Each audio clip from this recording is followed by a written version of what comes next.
Pay attention to the woman with the small black backpack. Her name is Mackenzie Lueck, 23 years old. In 61 minutes, her phone dies. And that is the last anyone ever hears from Mackenzie. Last time we heard from her, she got off the plane coming back from LA. It was 1 a.m. She was going to grab an Uber and go home, but that's the last I've heard from her. She is a senior at the University of Utah, majoring in kinesiology, part-time lab technician. At 2:59 a.m., she steps out of a white Lyft. At Hatch Park enters another car, and that moment becomes the starting point of the investigation. June 17, 2019, 2:09 a.m. Delta Flight 1432 from Los Angeles touches down in Salt Lake City.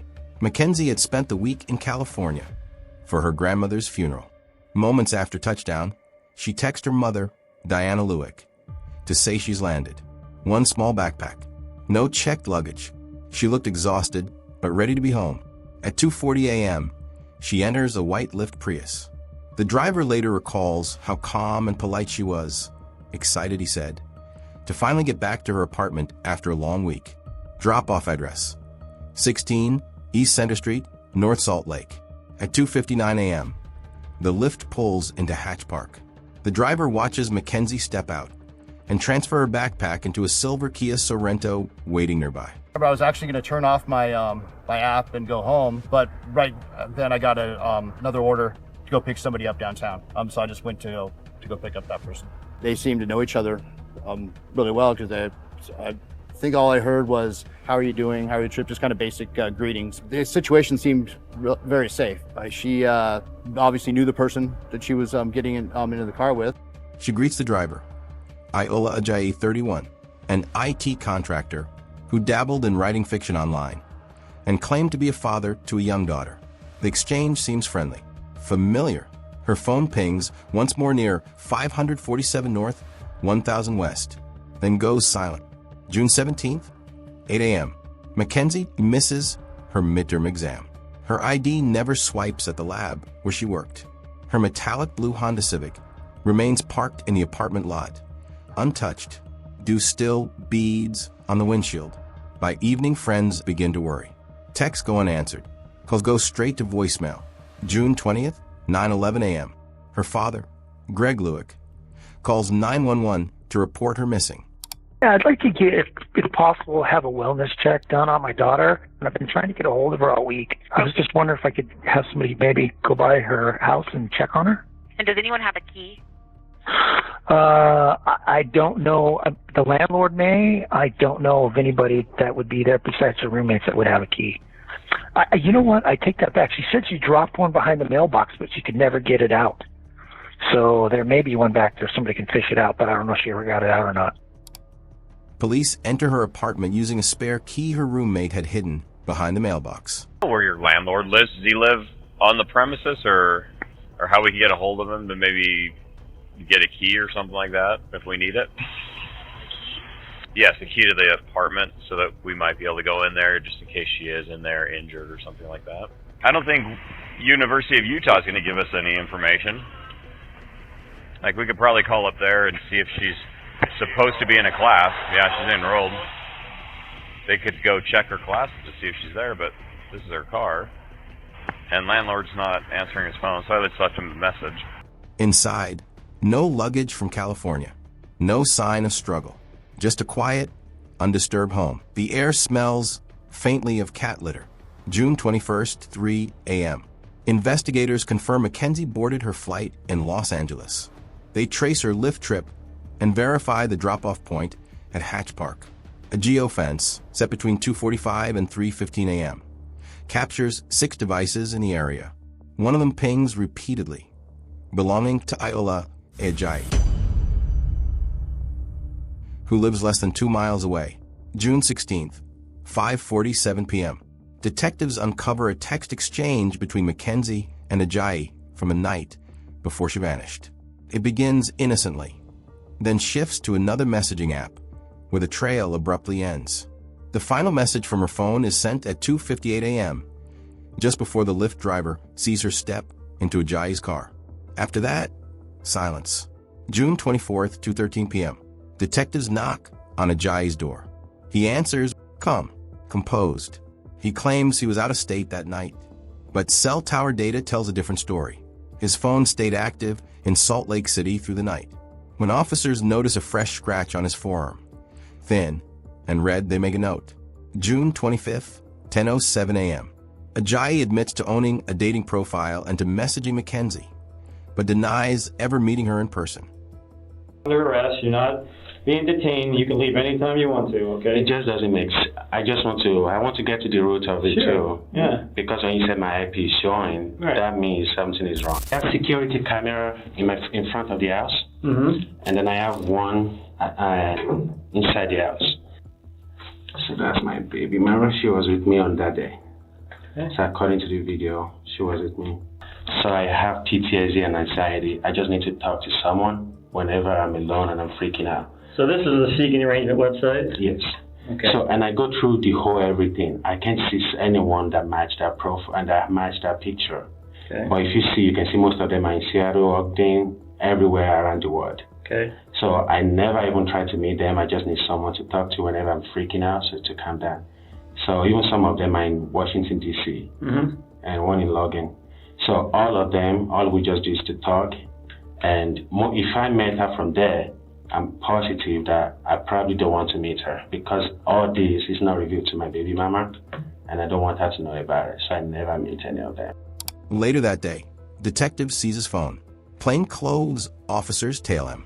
You're still saying that that's the only text, that's the only messages you got from her, right? That I can remember. So, but for her to just send me a question mark, so there's a possibility that I've talked to her in the past. And don't get me wrong, I'm not saying you did this or you were involved in it at all. I'm just saying that someone at your house or someone was using your IP address, that's all. Yeah. Just trying to get to the bottom of it. I would like to do that because I'm freaking out already. I have anxiety and I have PTSD, so that's why I've been calling you, like, please let me help if any way I can help. Even my lawyer don't want me to come here right now. So earlier you said we could take your phone and download it. Are you still willing to do that or no? I just need to call my lawyer and see if it's okay. Because I want to help as much as I can. Sure. But she's saying that some police just want to pin it on someone that they can pin it on me. At 3:41 p.m., he's seen buying a track phone with cash from a grocery store, a disposable phone that would soon become critical evidence. June 26th, 8:22 a.m. Police serve a search warrant at Ajayi's home. I have the search warrant at hand. Can I borrow your phone then to call my lawyer? An Airbnb guest, staying in the spare room, watches nervously as investigators comb through the property. Hello? Salt Lake Police, can you come out, please? Hi, it's the police department. Okay. Are you renting this room? Yes. Okay. We are going to be serving a warrant on this house, so we need... Is there anyone else here? Just me. If you want to just grab your wallet. I got it in my wallet. Okay, we'll need you to come out then. Okay. In the backyard, they notice freshly turned soil, darker than the rest. A heavy, chemical scent of gasoline hangs in the air. A neighbor, Jill Peterson, tells police she saw smoke rising days earlier. She confronted Ajayi about it, warning she'd call the fire department. He quickly doused the flames. The smell of gas was outrageous. And I thought maybe I was in my bedroom and I smelled it through my window and I thought maybe it was my motorhome. And so I came outside to make sure, and there's this smell in the air that was just almost rancid. It was just really disgusting smelling. June 26th, 2:47 p.m. A police dog alerts in the backyard. When officers dig, the soil gives way to a shallow pit. Inside, charred remains, fragments of tissue, burned and brittle. A scalp section with blonde hair, still braided, the band melted into strands. Nearby, a burned smartphone, its case cracked, but still showing the engraved initials ML, a gift from her sorority sister. 2 days later, DNA confirms the remains belonged to Mackenzie Lueck. This is one of the most difficult phone calls I've ever made, as both Greg and his wife Diana were devastated and heartbroken by this news. July 3rd, 11:06 a.m. Investigators uncover more. Ajayi's burner phone had pinged in Logan Canyon on June 25th, the same day he bought it. What's going on, man? Detectives are ready to talk to you about everything that's going on real fast, so if you want to come, I'll give you right back to the house real quick. Slow days. You, so bad day. I know. I'm going to drive you back in my car. It's the Camry, so... We'll stay away from the news. Yeah, we're not going to go by the news. But I don't want my face on the news. I will do that so it does, okay? So stand up real quick. Good. We're just going to... Oh, are you arresting me or something? No. Stand up. Then why you're going to be detained for a little bit. You're being detained, but just for a second, okay? I got to put you in handcuffs just while we're driving. For policy, we're just going to go talk to detectives for a little bit. I just told you that your phone records and the location put you up at the meet. You think honestly and expect me to believe that you ended that conversation and somehow you and her location end up in the exact same spot? Oh, I'm not doubting you. If I see that too, if I'm in your case, I would be asking myself, what are you asking me right now? It's not a miraculous question. Yeah, I agree with you. Okay. Stuff doesn't just happen. No. Yes, I agree with you. I'm telling you to explain that. And so far, you have not. Well, how do I explain something I don't know? Are you saying you don't know or you don't remember? Because those are two different things. When AJ. search teams move in, they find another grave off a dirt service road. Hands zip-tied behind her back, the plastic cutting deep into the wrists. There she was. Her skull shows a clean, deep fracture from blunt force trauma. A belt ligature still circles her neck, the buckle fastened tight. June 28th, 6:55 p.m. Ajayi is arrested. AJ, you're being a little bit unreasonable, dude. I'm a man, you're a man, I'm a grown man. If you want to arrest me, I would come down, and you can arrest me. I will be there. I can see your car. I would come down. Okay, come on down then. You're not trying to... Are you planning to arrest me? Will you come down, please? No, only if you tell me that you want to arrest me. Then I'm not arresting you. No, I'm not. No. I am not. You just come down. If you're not trying to arrest me, then I don't want to talk to you. If I'm not trying to arrest you, then you don't want to talk to me? Yes. What if I was trying to arrest you? Do you want to come down and talk to me? Sure. Okay, I'm trying to arrest you. Come down and talk to me. Do you have your arrest warrant with you? Yep. Okay. Thanks. Charges are read under floodlights. Aggravated murder, kidnapping, obstruction of justice, desecration of a human body.